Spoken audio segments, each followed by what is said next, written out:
doing music and partnering with Bethel Music allows me the opportunity and us the opportunity to get to travel a ton. And recently, me and a couple of the other guys from our worship department got the opportunity to go to Brazil and lead for a bunch of cities there. And it was during the same time as the Olympics.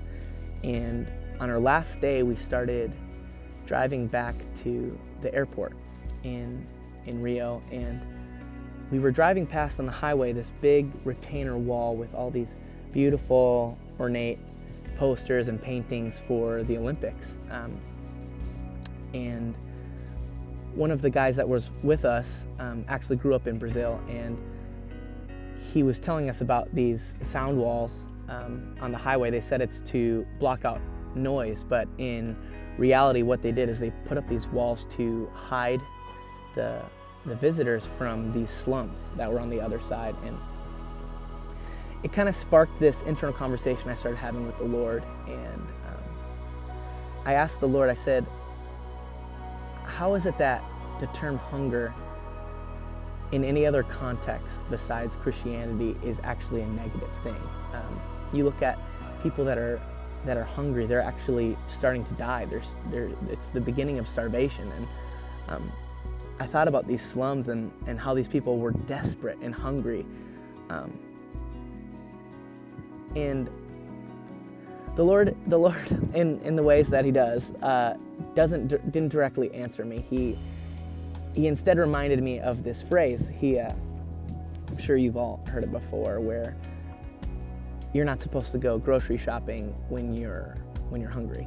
You know, we end up buying the things that are closest to the door, and a lot of times the things that are most unhealthy. And we end up grabbing Doritos instead of chicken and spinach and things that are going to satisfy us and satisfy our bodies on a long term end.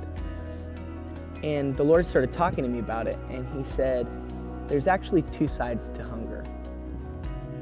There is this side of desperation.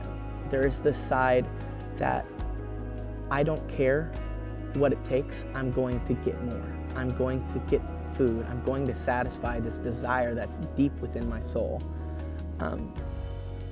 But I think that the church is turning from just hunger to wisdom as well. The other side to the coin of hunger is wisdom.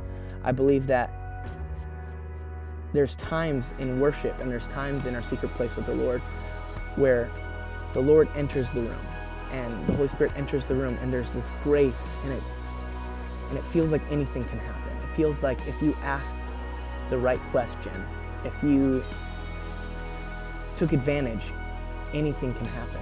And I believe that the Lord is calling the church into not just hunger, not just grabbing the first thing that's in front of us, but actually partnering hunger with wisdom so that we actually ask for the things that are going to satisfy, not just right now, but tomorrow and the day after that, and our lives and our families' lives and our children's lives. I know for myself, I'm at this place in my life where I'm not going to survive on just an encounter with the closest person to me. And when I walk into a service and I'm feeling like I need to feel valued, somebody comes up and gives me a hug. And that's not all bad.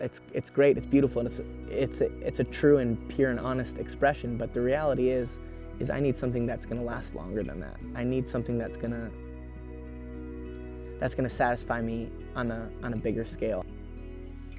Yeah, so while you're watching this, Holy Spirit, I just pray that your voice